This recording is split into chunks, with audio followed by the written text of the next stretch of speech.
Voici le Challenger 2, l'un des blindés les plus performants qui existent, rivalisant depuis longtemps avec le Léopard, de l'Abrams et le T-90, doté d'une électronique de pointe et également de l'un des meilleurs blindages actuels.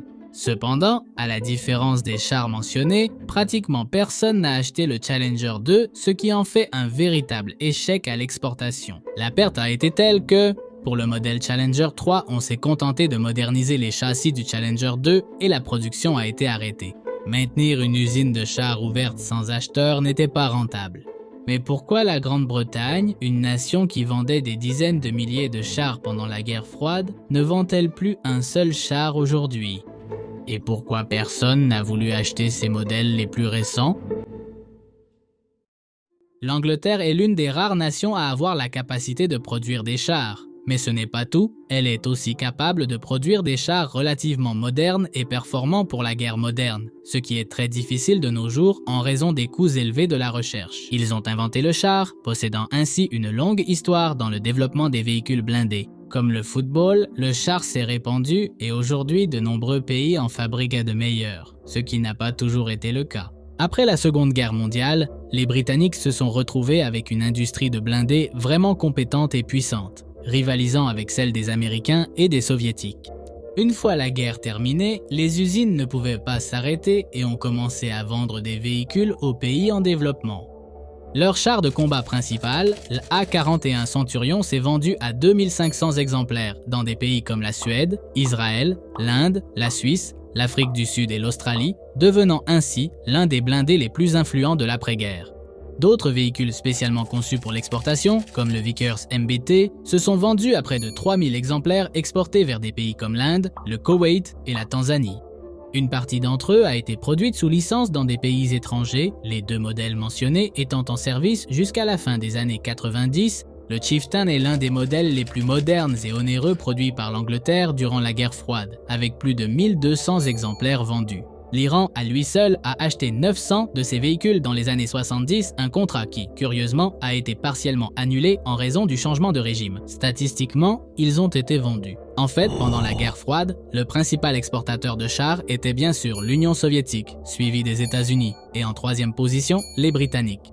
Mais vous savez probablement déjà que les chiffres des deux premiers exportateurs étaient biaisés, car l'Union soviétique offrait souvent des blindés à ses alliés ou, dans certains cas particuliers, les vendait à des prix subventionnés pour étendre son hégémonie idéologique. Les États-Unis agissaient de même avec leur programme d'assistance militaire, cédant des blindés à des alliés sous conditions strictes, mais offraient tout de même ces blindés. Donc, en pratique, les Britanniques rivalisaient avec les grands exportateurs de l'époque en termes de vente, et sur le plan technologique, ils n'étaient pas en reste non plus. Mais quelque chose a changé après la guerre froide. Ce graphique correspond à la guerre froide, et celui-ci à la période post-guerre froide. En quelques années, les Britanniques sont passés de leader à l'exportation à littéralement ne plus vendre aucun char. Que s'est-il passé, bon sang, lorsque l'Union soviétique s'est effondrée, et pourquoi cela a-t-il autant affecté le marché britannique? Deux facteurs ont entraîné l'échec de l'industrie britannique des blindés, le premier étant le changement brutal du marché. Après la chute de l'Union soviétique, la crainte d'une troisième guerre mondiale a disparu et la demande de véhicules blindés a chuté.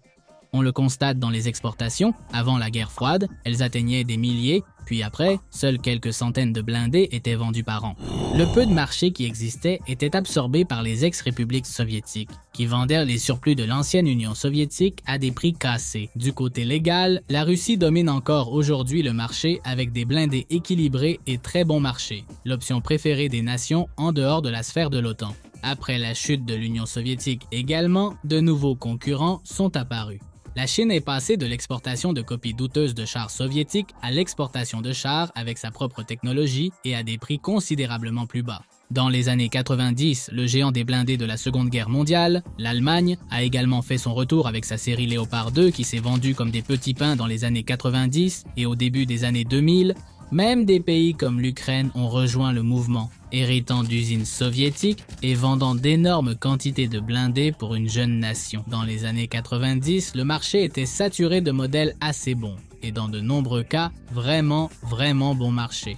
Concurrencer sur ce marché était très difficile, ce qui a fortement impacté le marché britannique des blindés. Mais l'autre facteur était indépendant des questions de marché extérieur, et c'est que les derniers modèles britanniques sont trop britanniques. Le Challenger 2, par exemple, était tout simplement difficile à vendre.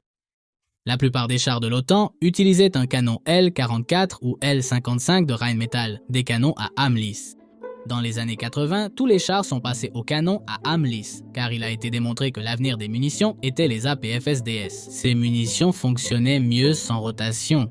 Avec un canon lisse, tu améliores aussi les munitions hit et obtiens une meilleure vitesse à la bouche, car rien ne limite les gaz. Et enfin, elles avaient aussi une durabilité supérieure. Le problème, c'est que les canons à âme lisse ont aussi des inconvénients, et avec eux, tu oublies la stabilisation des projectiles par rotation. Ayant moins de précision à longue distance, tu dépends davantage de systèmes plus avancés pour faire ce que le canon rayé fait naturellement. En tenant compte de ces inconvénients, le Royaume-Uni a décidé que les munitions flèches n'étaient pas la chose la plus importante et a préféré continuer à utiliser le canon rayé sur le Challenger 2 en y installant le L30A1 afin de privilégier l'utilisation de munitions SHIT. Des munitions explosives très polyvalentes, capables de détruire de nombreux types de blindage, d'anéantir des fortifications et d'ouvrir des brèches dans les défenses, tout cela sans avoir à changer de munitions. En partie, les Britanniques n'avaient pas tort d'ignorer la tendance technologique ayant de bonnes expériences avec le canon rayé. Lors de l'opération Tempête du désert, un Challenger 1 a détruit un blindé T-55 à plus de 5100 mètres, détenant encore aujourd'hui le record de distance.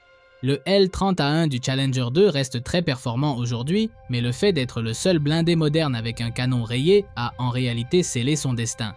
Cela les a rendus isolés sur le plan logistique. Seuls les Britanniques développaient des projectiles et fabriquaient des munitions pour ce canon, ce qui augmentait le coût d'exploitation de leurs véhicules et signifiait que tous les frais de recherche étaient à leur charge. Les munitions plus chères, le défi logistique et le développement technologique plus lent ont rendu cette série de blindés beaucoup moins attrayante pour les acheteurs potentiels. De plus, les Challenger 2 n'étaient ni les moins chers, ni les plus modernes et, vu leur performance, certainement pas les plus fiables. Malgré tous ces facteurs, le char en lui-même était bon, mais il faut plus qu'être simplement bon pour être un succès commercial.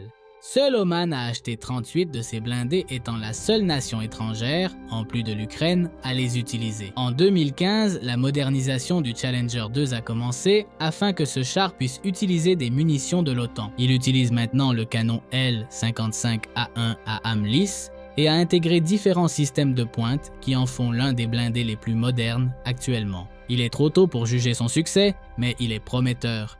Si tu as aimé cette vidéo, tu pourrais aimer les chars à tourelle arrière. Merci d'avoir regardé et au revoir.